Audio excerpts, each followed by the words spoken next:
Hello friends, welcome to online Gyan. दोस्तों, आज हम लोग पियाजे थ्योरी अंतर्गत सेकेंड पार्ट को देखेंगे। फर्स्ट पार्ट को मैंने पढ़ा दिया था। जिन लोगों ने फर्स्ट पार्ट अभी तक देखा नहीं है वो हमारे डिस्क्रिप्शन बॉक्स में जाके पहले फर्स्ट पार्ट को देख ले, तभी यह सेकेंड पार्ट आपको आसानी से समझ में आएगा पियाजे थ्योरी के अंतर्गत। तो चलिए हम प्रारंभ करते हैं। कक्षा प्रारंभ करने से पहले आप सभी लोग हमारे यूट्यूब चैनल ऑनलाइन ज्ञान को सब्सक्राइब करेंगे और बेल बटन को ज़रूर प्रेस करेंगे, जिससे सीटेट रिलेटेड जितने भी न्यू अपडेट होंगे वो आपको हम समय समय पर देते रहेंगे। तो चलिए स्टार्ट करते हैं। तो मैंने चरण बताया था सेंसरी मोटर स्टेज का, उसके बाद प्री ऑपरेशनल, कंक्रीट और फॉर्मल, ये चार मैंने बताए थे। तो आज सेंसरी मोटर स्टेज में क्या क्या विशेषताएं होती है जिसके अंतर्गत एग्ज़ाम में प्रश्न बनते हैं, उन सारे प्रश्नों को डिस्कस करेंगे। तो चलिए, पहला है संवेदी पेशी अवस्था। मैंने बताया था कि इसका जो एज होता है वह 0 से 2 वर्ष होता है, तो ये आपको ध्यान रखना है। तो जैसा कि नाम से ही स्पष्ट स्पष्ट है दोस्तों, यह बहुत ही आसानी वे में मैंने इसको बनाया है। तो आप लोग भी यह देख सकते हैं कि जैसा कि नाम से ही स्पष्ट है कि इस अवस्था में बालक क्या करता है, सेंसरी अर्थात अपनी पंच ज्ञानेंद्रियों द्वारा तथा मोटर यानी कि शारीरिक क्रियाओं की सहायता से जगत का ज्ञान प्राप्त करता है। देखिए, सेंसरी मोटर स्टेज में बालक क्या करता है कि अपनी शारीरिक क्रियाओं द्वारा वो जितने बॉडी मूवमेंट करता है, बॉडी मूवमेंट के द्वारा वो क्या करता है, तो यह जगत के ज्ञान, ये दुनिया का ज्ञान को प्राप्त करता है। तो वह बॉडी के मूवमेंट द्वारा ही, सेंसरी मोटर नाम से ही स्पष्ट होता है, सेंसरी पंच ज्ञानेंद्रियों द्वारा और मोटर शारीरिक क्रियाओं द्वारा। इसको आपको ध्यान में रखना है। उसके बाद पहले महीने में क्या होता है, इस अवस्था में भाषा का विकास नहीं हो पाता है, सभी कार्य संवेगी क्रियाओं द्वारा किया जाता है। दोस्तों, इसमें भाषा का विकास इसलिए नहीं हो पाता कि सभी जो कार्य होते हैं वो संवेगी क्रियाओं। अब संवेगी क्रियाएं क्या होती है, अगर कुछ कुछ चाहिए होता है तो रोकर व्यक्त करता है, तो ये संवेगी क्रियाओं, हाथ पैर पटक के व्यक्त करता है, तो बच्चा ये करता है, तो ये संवेगी क्रियाओं के अंतर्गत आता है। चलिए, और उसके बाद ये सबसे ज़्यादा जो प्रश्न पूछा जाता है सीटेट में, वह है वस्तु अस्थायित्व का विकास नहीं होता है। वह समझता है कि out of sight out of mind, इस प्रकार से वस्तु अस्थायित्व का उसमें जो विकास है वह नहीं हो पाता है। इसको आपको ध्यान में रखना है। वातावरण के साथ ज्ञानेंद्रियों तथा क्रियाओं के संबंध सीमित होता है। उसका जो वातावरण के साथ जितने भी ज्ञानेंद्रियाँ होती हैं तथा वो जितने भी क्रियाकलाप जो भी करता है वो, तो वह सब जितने भी वातावरण के साथ होता है उसका सीमित ही होता है, वो ज़्यादा नहीं कर पाता है। तो यह आपको ध्यान में रखना है। जन्म के बाद बच्चा कुछ ही चीज़ों का समन्वय कर पाता है, जैसे देखना, पहुंचना, चूसना, पकड़ना आदि। अब आपको संवेगी क्रियाओं में पता चल गया होगा कि बच्चे जन्म के बाद क्या क्या चीज़ें करती है। तो इस स्टेज में 0 से 2 वर्ष की अवस्था में बच्चे क्या क्या करते हैं, तो कुछ देखते हैं, ठीक है, लोगों को देखेंगे, उसके बाद पहुँचेंगे, उसके बाद चूसेंगे, उसके बाद पकड़ेंगे, कोई भी चीज़ ऐसे पकड़ने की कोशिश करेंगे। तो ये सारी चीज़ क्रियाएं जो है बालक 0 से 2 वर्ष की अवस्थाएं में संवेदी पेशी क्रियाओं में ये बच्चे करते हैं। उसके बाद reflex of coordinated into simple schema. तो ये क्या करते हैं, स्कीमा में अपने जो स्कीमा है उसमें यह किसी चीज़ को अगर बनाते हैं तो वह फिर इसी स्कीमा में, उसकी स्कीमा में ही वापस आ जाते हैं। तो इसको आपको ध्यान में रखना है। सबसे जो आपको ध्यान में रखना है, इस अवस्था के 8वें महीने में बच्चा वस्तु अस्थायित्व, ऑब्जेक्ट परमानेंस के बारे में जान जाता है। वस्तु अस्थायित्व के बोध के बारे में बच्चा जानता है। इसको आपको ध्यान में रखना है। ये सबसे ज़्यादा पूछा जाता है कि बच्चों का अस्थायित्व बोध किस एज में होता है, तो वह संवेदी पेशीय अवस्था में होता है। चलिए, अब हम आगे इसी चीज़ को जानते हैं कि जब बालक का जन्म होता है तो उसके अंदर केवल क्या होती हैं, क्रियाएं ही पाई जाती है, जिनको पियाजे ने नैसर्गिक स्कीमा कहा है। जब बालक जन्म लेता है तो उसके अंदर कुछ और चीज़ें नहीं होती, भाषा का विकास उनका हुआ नहीं रहता है। सभी क्रियाएं जो वो करते हैं वो अपने संवेदी पेशीय अवस्थाओं द्वारा ही करते हैं। तो वो जो क्रियाएं वो करते हैं उनके अंदर सिर्फ क्रियाएं होती है, हाथ पैर पटकना, रोकर व्यक्त करना, ये सारे क्रियाएं वो करते हैं। तो पियाजे ने उसको क्या कहा है, नैसर्गिक स्कीमा की उपमा दी गई है, नैसर्गिक स्कीमा की उपमा दी गई है। तो आपको यह भी प्रश्न आ सकता है कि नैसर्गिक स्कीमा का तात्पर्य किस एज से है, तो 0 से 2 अर्थात संवेदी पेशीय अवस्था से है, इसको आपको ध्यान में रखना है। पियाजे ने प्रथमा अवस्था को 6 उपावस्था में विभाजित किया है, तो ये ज़्यादा इम्पोर्टेंट नहीं है दोस्तों, सिर्फ इतना ध्यान में रखना है कि पियाजे ने प्रथम अवस्था जो संवेदी पेशीय अवस्था है उसको 6 उप अवस्था में विभाजित किया है। अब इतना डीप में नहीं पढ़ना है कि वो छः अवस्थाएँ कौन सी है, इसको ध्यान रखना है। चलिए अब जो अगला है, वो 2 वर्ष के अंदर ही बालिका में विचार और कल्पना भी उत्पन्न हो जाती है, वो अपनी क्रियाओं के परिणाम भी समझने लगता है। जब बालक, पियाजे की थ्योरी के अंतर्गत पियाजे ने कहा है कि जब 0 और 2 वर्ष के बच्चे होते हैं तो 2 वर्ष के अंदर ही बालकों में विचार उत्पन्न होने लगते हैं तथा कल्पना भी वह करने लगता है कि इस चीज़ का ये कल्पना होगा, तो कल्पना भी इतना ही एज में वह प्रारंभ कर देता है।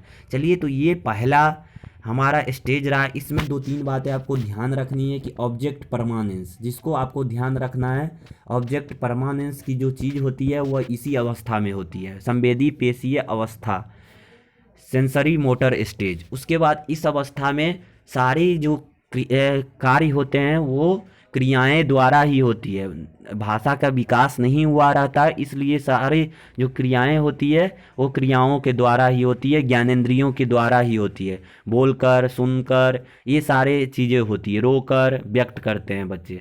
तो इनमें ये चीज़ें आपको ध्यान में रखना है, ऑब्जेक्ट परमानेंस। उसके बाद देखिए, इसमें 2 चीज़ें होती है, प्री ऑपरेशनल स्टेज, पूर्व संक्रियात्मक अवस्था जिसको कहा गया है, इसी में पूर्व बाल्यावस्था होता है और उत्तर बाल्यावस्था होता है।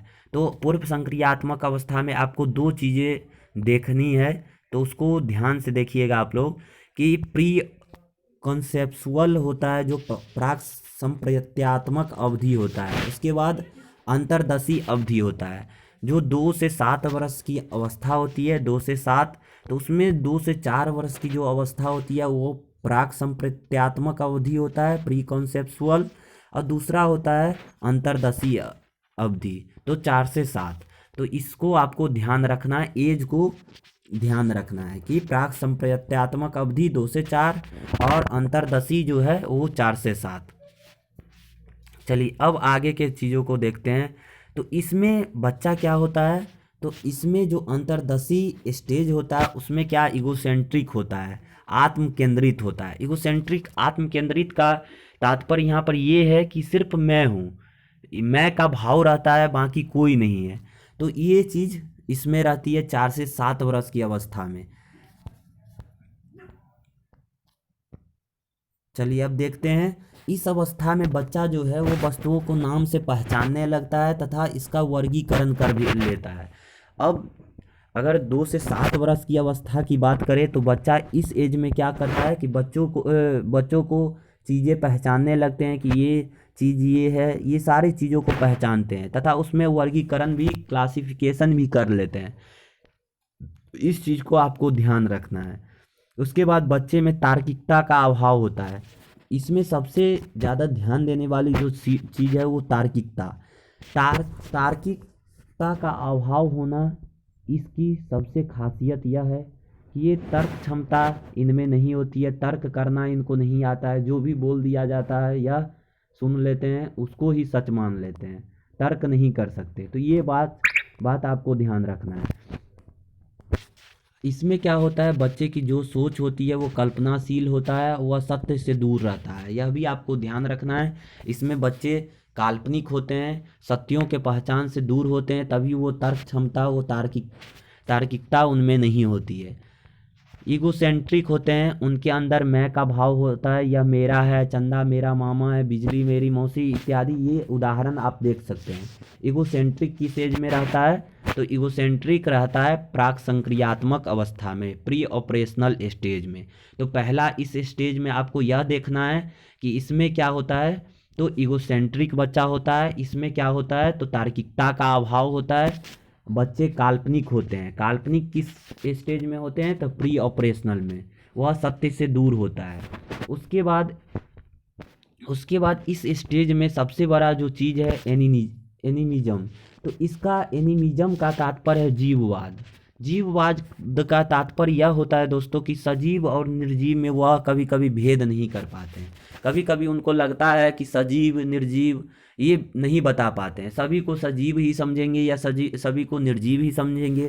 तो यह आपको ध्यान देना है कि पहला तो ईगोसेंट्रिक होता है कि मैं का भाव होता है, ठीक है। सब जगह चंदा मेरा मामा है, ये बिल्ली में मौसी, तो ये मैं का भाव होता है। उसके बाद एनिमिज्म में क्या होता है, जीववाद होता है। जीववाद का तात्पर्य है सजीव और निर्जीव वस्तु का यह भेद नहीं कर पाता है। तीसरी चीज हो गई कि इसका सोच काल्पनिक होता है, यह तार्किक क्षमता इस एज में नहीं होती है। उसके बाद इसमें क्या होता है कि इंस्टीट्यूटिव स्टेज में बच्चा जटिल अवधारणाएं बनाने लगता है तथा सभी स्तरों पर उसकी अवधारणाएं जो है स्पष्ट होती है। जब 4 और 7 के बच्चे होते हैं, 4 और 7 के बीच में बच्चे होते हैं, तो वो जटिल अवधारणाएं बनाने लगती कि मुझे ये करना है, मुझे ये जटिल चीज़ों के बारे में सोचने लगते हैं, कठिन चीज़ों के बारे में सोचने लगते हैं तथा सभी स्तरों पर उसकी जो अवधारणाएं होती है वो स्पष्ट होने लगती है। यह भी आपको ध्यान में रखना है। अभी भी उनमें तार्किकता स्पष्ट नहीं होता है और परिवर्तन तथा संरक्षण के संदर्भ में उनकी जो अवधारणाएं होती है वह क्या होता है, तो कम होता है। जैसे कभी कभी क्या करते हैं ये लोग, इनमें जो परिवर्तन तथा संरक्षण ये आपको ध्यान में रखना है। तो ये नंबर के सिस्टम में क्या करते हैं, तो कभी कभी एक ए बी होता है तो ये बी ए भी लिख सकते हैं। कभी कभी 62 63 होता है तो ऐसे बच्चे 63 से पहले 64 कर देते हैं। 64 63 मतलब 2 के पहाड़ा अगर पढ़ने के लिए बोले तो 2 2 दूना 4 2 तिया 8 भी ये लिख सकते हैं। तो इस तरह से जो संख्यात्मक दृष्टि से ये बच्चे कमज़ोर होते हैं, परिवर्तन तथा संरक्षण के संदर्भ में ये यह नहीं समझते हैं। जैसे 4 बराबर 4 भागे 2 2 होता है तो ये 4, तो ये 6 भी कर सकते हैं, 1 भी कर सकते हैं, तो ये नहीं समझ पाते इन चीज़ को, नंबरिंग।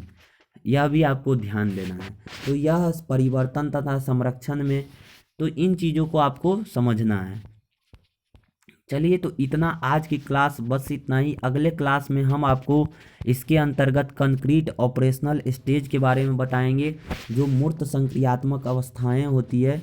उसके बाद फॉर्मल स्टेज के बारे में बताएंगे, जो इन दोनों से ज़्यादा प्रश्न पूछे जाते हैं। तो आज के लिए बस इतना ही। तो उम्मीद करते हैं आप सभी लोगों को आज का वीडियो पसंद आया होगा, तो सभी दोस्तों को शेयर कर देंगे। जय हिंद, जय भारत।